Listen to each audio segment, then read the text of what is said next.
So, herzlich willkommen, liebe Freunde der betriebenen Unterhaltung. Heute fahre ich mal die KTM Duke 890R Probe. Die habe ich jetzt vor ungefähr eine Stunde von HMF Motorrad, wo ich witzigerweise vor ziemlich genau 10 Jahren meine 690 SMC gekauft habe. Ich bin die 97 Duke schon mal gefahren und die hat mir ausgesprochen gut gefallen. Und jetzt gibt es ja die 890 Duke R auch. Und dann dachte ich mir, jetzt gucke ich mal, wie gefällt sie dir denn? Die Maschine im Speziellen, die hat jetzt hier so einen kleinen Flyscreen und hinten ein Accra. Der Originalauspuff, der ist ja auch sehr lecker schon gewesen an der 97er, klangtechnisch. Bin ja nach wie vor auf der Suche nach einem Nachfolger für meine 690er, wie ich schon gesagt habe. Die 97 Duke, die war auch schon sehr eng in der Auswahl. Gucken wir mal, was die 890R noch für eine Schippe drauflegen kann. Aber ich muss ganz ehrlich sagen, ich bin natürlich kein professioneller Motorradtester und ich bin auch überhaupt nicht in der Lage, dieses Moped auszureizen. Ja, die Grenzen liegen da eher bei mir persönlich. Ist aber auch gar nicht mein Anspruch. Also ich betrachte jetzt mal das Motorrad aus einem, sage ich mal, alltäglichen Blickwinkel. Ja, also mein Einsatzgebiet, das sind eher so die schnelle Landstraßenrunde, Feierabendrunde, Tagestouren, so, keine Ahnung, 300-400 Kilometer.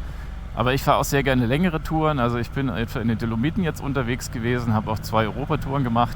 Die längste 5000 Kilometer mit der 690er. Ja. Also Gemütlichkeit ist auf jeden Fall auch ein Kritikpunkt oder sage ich mal ein wichtiger Punkt. Eieieiei. Also die zieht schon echt schön, muss ich sagen.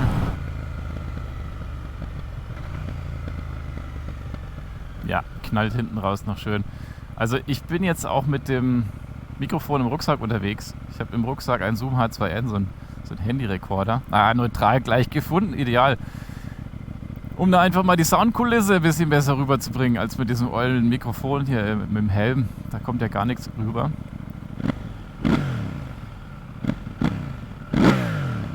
Ja, kann man lassen. Ich habe auch bei anderen Herstellern geschaut. Ich habe zum Beispiel auch bei BMW geschaut. Nach potenziellen Nachfolgemotorrädern, die F900XR bin ich gefahren, die S1000R bin ich gefahren. Ja, aber ich habe halt einfach so ein Faible für leichte Mopeds und da bist du halt bei KTM einfach gut aufgehoben. Und ich meine, die Maschine, die wiegt, ich glaube, es waren knapp 170 trocken, wenn ich das richtig im Kopf habe. Ich schreibe es mal unten drunter. Es gibt ja viele Leute, denen sind technische Daten ganz wichtig. Die tun ja den ganzen Tag nichts anderes als Kataloge durchlesen. Das Wichtigste, 120 PS, hat nochmal wesentlich mehr als die 97. Ja, Rennstreckenambitionen habe ich keine. Ich fahr nie auf der Rennstrecke. Wobei es gibt ja sehr viele Leute, die sagen, das Motorrad ist auf der Rennstrecke absolut zu Hause und ist teilweise auch schneller, agiler als die 1290er. Die 1290er bin ich auch mal gefahren. Das war noch die 1.0, das war die Special Edition. Die in weiß-orange, die war auch echt schön. Aber mit der bin ich nicht so warm geworden irgendwie.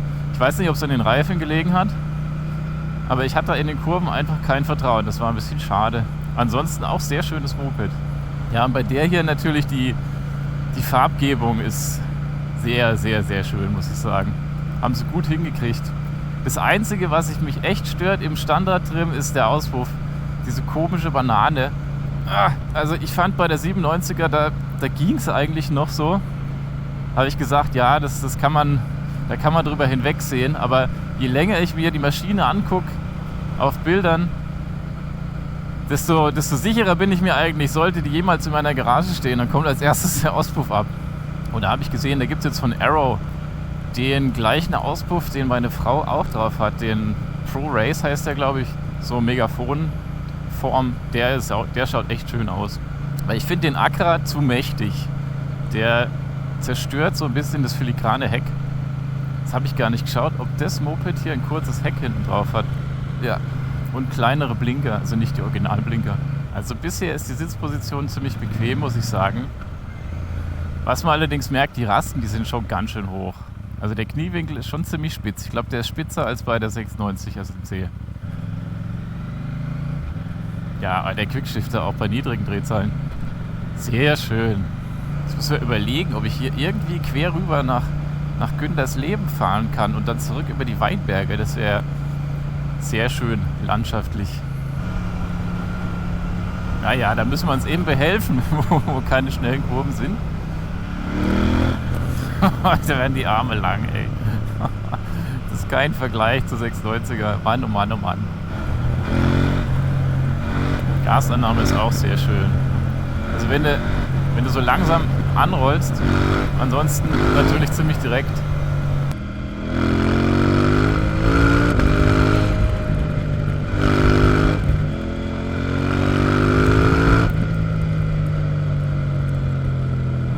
Oh, wie passend.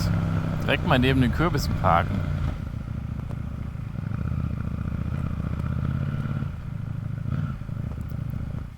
Also schaut schon sehr schick aus, wenn du mich fragst.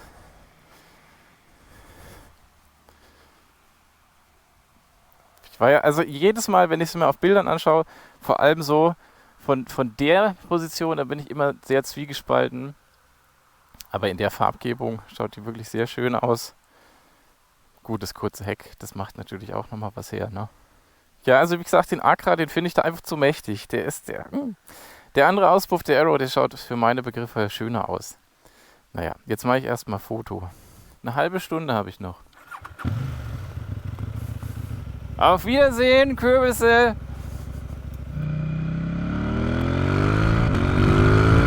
Das ist bekloppt, das ist sowas von bekloppt, die Beschleunigung.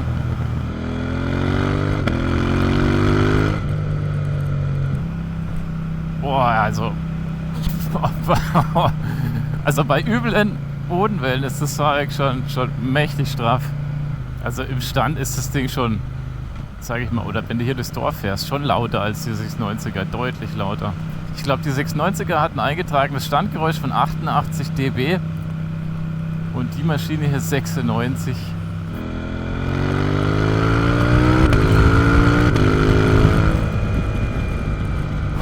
Überholen ist so ein Kinderspiel. Ich frage mich, wie niedrig man fahren kann. Das geht immer noch im 4. Innerorts. Wer macht das? Jetzt, Achtung! Da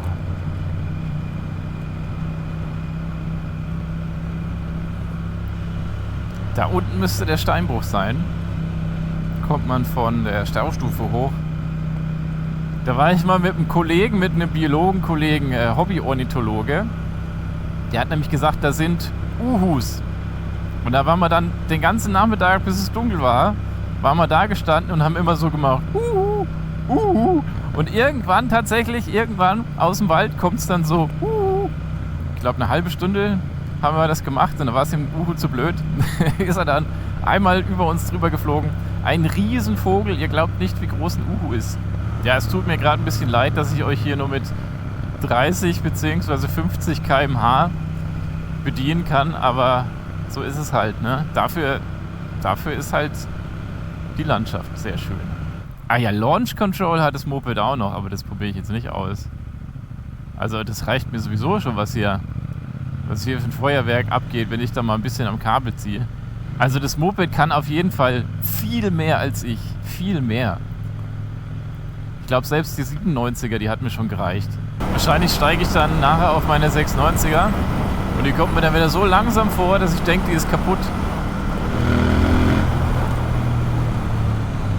Ja, Bremse ist auch richtig gut.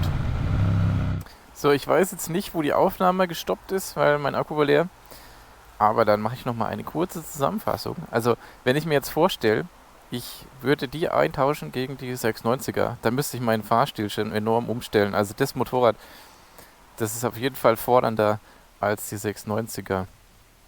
Da musst du wirklich am Ball bleiben, wenn du mit der fährst. Erinnert mich von dem her sehr an die 1290er und auch an die S1000R. Die Ergonomie ist gut. Kniewinkel, wie gesagt, für meinen Geschmack ganz schön spitz. Und Tank stört ein bisschen. Jetzt ist hier lustigerweise schon weich. Weiß nicht, ob man das sieht.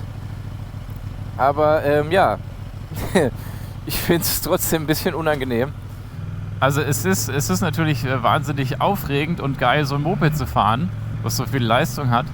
Aber man darf auch nicht unterschätzen, wie viel Spaß das machen kann, ein in Anführungszeichen untermotorisiertes Motorrad mal so richtig auszuquetschen.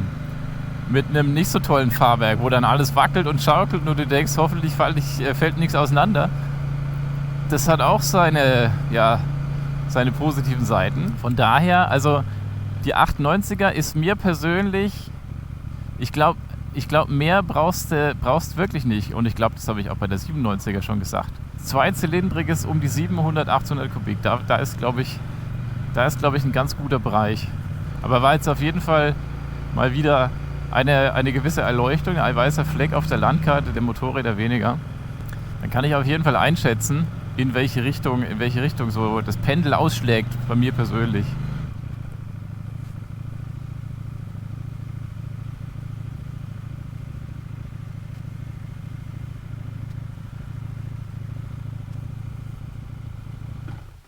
Eine coole Probefahrt, hat Spaß gemacht. Ja, dann sage ich mal vielen Dank fürs Zuschauen und wir sehen uns im nächsten Video. Bis dann, ciao.